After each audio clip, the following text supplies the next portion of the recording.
Ken Romeo Gonzales, hindi ka namin naabutan pero na-appreciate ko talaga yung palunod mo sa amin lalo ng pandemic. Maraming salamat. May napasaya pala kami ni Mia na bata na katulad mo. Isang malaking karangalan po. Yun nga sana hindi tayo nagkita yun, no? So, good morning guys. So nga pala to start of the vlog. Gusto ko lang sabihin sa inyo na ang ganda ng araw. Diba? Let's appreciate every day. Be productive always. Ayan, tinawag sila badeng-deng. Maaga na gumising niya. Sabi ko, bilisan mo gumising! Late pa nga 9 a.m. Late pa nga 9 a.m. ako, 6 a.m. gising na ako. Eto, 9 pa bumangon. Dapat 8 a.m. ako nagigising. Eto nga pala guys, hindi na declutter natin. Ayan. May kita niya sa IG, Pre-Love by Mia Moore. Yung mga binibenta. Nakakailan sold na tayo ng love. Ang dami na, no? Ang dami pang pending. Ang dami pang pending, hindi pa na-upload. Mamaya, may Kaya mga chill lang po deliver kayo. pa Lahat kasi ng post may na kaagad. Kaya unahan. Pero guys, may pag-asa pa rin naman makuha yung ano eh. Paggabi, kunyari may nakamine, tapos May nag-steal. basta kunyari kakamine lang ng isa, tapos pwede mong steal, pero mas mataas yung Price mo, price. ganun. Ganun yun. So as long as hindi mo pa na-ship and then may nag-steal ng ganitong price, Pero sasabihin mo, inform mo naman yung una nag-mine, no? Ganun yun eh, no? Oh, pero kapag wala na, kunyari, na-settle na namin nung unang nag-mine yung payment, ganyan, wala na, hindi na. Oo, ship mo na yun, no? Sunscreen! Oh my gosh! So guys, ang major problem ko ngayon kasi itong buko po, tsaka ang bilis lumago. Oh, tinan mo, ang kapal na kagad, kapapagupit ko lang. Kapal na agad dahil yan dito. Itong ginagamit ko ngayon, no, yung ginger na yan. Oh, kung gusto nyo, nasa link, yung link niya nasa pin comments below. Ano yan?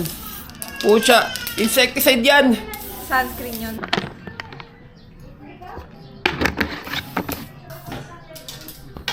Nalaglag pa, ako.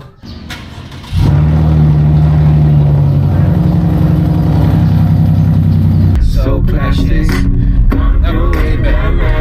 Wow! Ang ganda naman ng relo mo. Aba, syempre naman, akala mo mahalin, no? Kamukha niya yung ano eh, yung sa Rolex. Oo, no? Akala mo Ganda nga eh. mahalin, no? Soon. Sana magka-Rolex din tayo soon. Wait. Thank you. Walang straw yan. Baka mamaya buhusan mo yung nagtatrabaho sa Jollibee.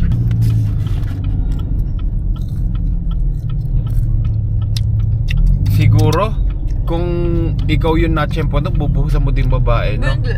May ganun ba ako? Wag. Bad yun. Wag mong bubuhos ng ano, ng mga crew. Wag tayo feeling entitled. Feeling entitled dyan ha. Tapos, hindi pa basta crew. Ito naman, sa side naman ng mga crew. Kasi nga naging crew ako, trabaho sa Chowking dati. Alam ko din yung pakiramdam na, oo, customer ka. Customer is always right. Yun ang paniniwala lahat. Kaya kahit anong gawin mo, mas may karapatan kang magalit. Parang gano'n ang ano, kasi syempre kayo yung consumer eh. Ngayon, pangit naman yun kasi tao din naman yung mga nagtatrabaho na yan. Kaya trato din naman natin tao. O kahit kailan hindi ako nagsungit sa mga crew. Bakit? Kasi naranasan ko maging crew. Naranasan ko mapagsungitan. Naranasan ko din lahat ng yan. Kaya kailangan pakikisamang tao lang din naman. May policy naman silang sinusunod. Hindi naman nila sabihin yun kung I mean tama. Isipin mo, hindi naman nila sasabihin yun yung hindi pinapasabi sa kanila or walang ganong rules or policy, di ba? Kaya nila ginagawa nila yung trabaho nila. Kaya wag po tayo feeling entitled, wag po tayo mananakit, wag po tayo mampapahiya. Kasi syempre, yung taong binuhusan nyo po ay may pamilya din. Di ba? May pamilya din siya. Ngayon, kung nakita ng pamilya niya ginawa sa kanya, matutuwa ba? Hindi, di ba? Same din sa inyo. Kaya love each other. Yun sabi nga ni Lord, di ba? Mahalin nyo ang bawat isa. Hirap naman ito, walang straw. Papayin mo ito, walang straw.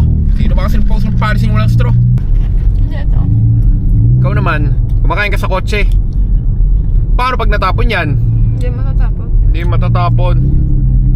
Eh kung hapitin ko ng brake, ayo. Ayaw. Sige. Kotse mo naman matatapunan. So guys, may bumili nito. Ito yung jacket na rin. Nandito sa Pre-Love by Mia Moore. Ayan, mura lang to. I think 250 lang yata ito na benta. 250 or 300, di ko alam. So meron pa isa, ayun. So papaship na namin ngayon. Ayan, sabi ko sa inyo, unahan na kasi nga mura. Decluttering, Pre-Love, magaganda po yan. Branded po lahat. Kaya kung gusto nyo, punta na kayo sa Pre-Love by Mia Moore. At unahan na kayo kung ano yung mga gusto nyo gamit namin. I love you, my baby cocoon. Bawal pala patayin yung computer pag nag-GTA RP tapos nakakotse. Bakit? Eh, nagagalit si Jelay, no? Wala rin yung... Oh, pare, may impound yun. Yan ang part ng RP doon. Ayun niya sa mama eh. Bakit? Kung tagal ba yung pinaghirapan ko kotse, nawawala. Astig ba? Hindi. Hindi ko. Astig kaya. Parang chewing gum na ganun to. Pare, tingnan mo sa motor. Guys, alam niyo sa ako nakuha to? Sa TikTok. Click the link na nasa pin comments. Bumili rin ako ng sapatos sa TikTok, tigna 99, ang pangit.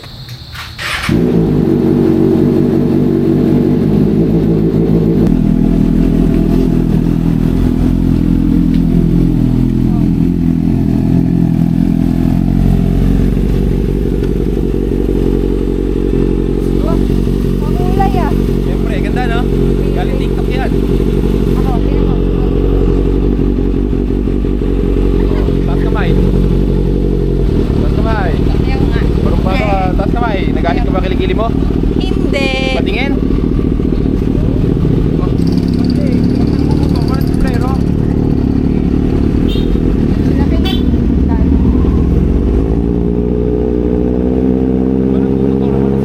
Jelay, miss na miss ka na sa sambayan ng Pilipino. Andiyan ka na, naloko ka na sa buhay mo sa GTA. Tinanawala Ba, ko, independent ka na? sabi ko saglit lang eh. Tapos bigla nawala tuloy sa sasakyan ko. Ay! Ay! Hindi ako Takti! lalo sasama agad yun. Nakarasel! Tara. Hindi ako sasama sa'yo. Ayan, ayan, Hindi ako ayan! sasama sa'yo. Pinatay para ba nila? Hindi ako sasama sa'yo. Nag-ipis yun. Kasi seryosong ano yun, pre. Real life yan. Alam yan, GTE na yan, sumama. Hindi ako sasama sa'yo. Babalibagin ko. Forma na ito, Hindi mo pare. na nakuha? Na-impound. Si Majin Buu. Na-impound. Ewan, Ah! malayo. Ang astig, pre! Ang dami! Ah, pucha, si Patrick! Kasama din si Patrick sa Dragon Balls. Ayan! Astig! O, kalahati lang. Ay, ba't Si kulay Archit. pink? Si Archit. Ang forma, pre! O, ito si Mayweather. Ah, astig na collection mo. Itsura nila. Ba't ganito? Ang galing! Si Majin Buu yan. Astig. Astig. Si pucha, the best. Ito yun. Astig. Diba, ito yan. Ay, ayoko ng taba ng hita. Matanggal yung armor, magiging siya yan. Ay, armor pala yan. Hindi siya mataba ng hita. Oo. Parang Armor isa yan. pa lang siya. Wala masyadong hold up. O, may-ari niyan. Oh, sting. Natatanggal yung paan nito? Sino yun? Di pa ito sila ulo. Ano? Kanina sabi na nawawala daw Uy. si Bella. Akala ko si Jelay. Uy! Uy, Rasi! Okay na ko! Piso mo yan? Sino mas malaki? Si Gundam o si Voltes 5? Tingnan ka nga. Ilang sulit yan doon? O bumili Kinakabahan kapag hawak ko yung Gundam mo? Siyempre. Bakit? Dati pre-ginto to may mga ganang boys. Oh, huwag naman. Nahuli ko. Ano? Mga... Ibig mo sabihin, Jelay, nag-grind ka sa GTA? Oo. Paano sa totoong buhay? Nag-grind din. Akala ko hindi na. Nakasahod ko nga lang eh. Pasahod ko may papakita. Dati kasi si Jelay nag-grind sa totoong buhay para pagdating ng weekends nakakapag-Starbucks yan. Ay, meron ako. Ngayon naman si Jelay dito nag-grind sa GTA. Nag-Starbucks ka dyan sa totoong buhay sa GTA? Oo. Oh, hindi! Uwo kape. Ito kakasahod ko lang. Wow! Ang titi naman, grinder.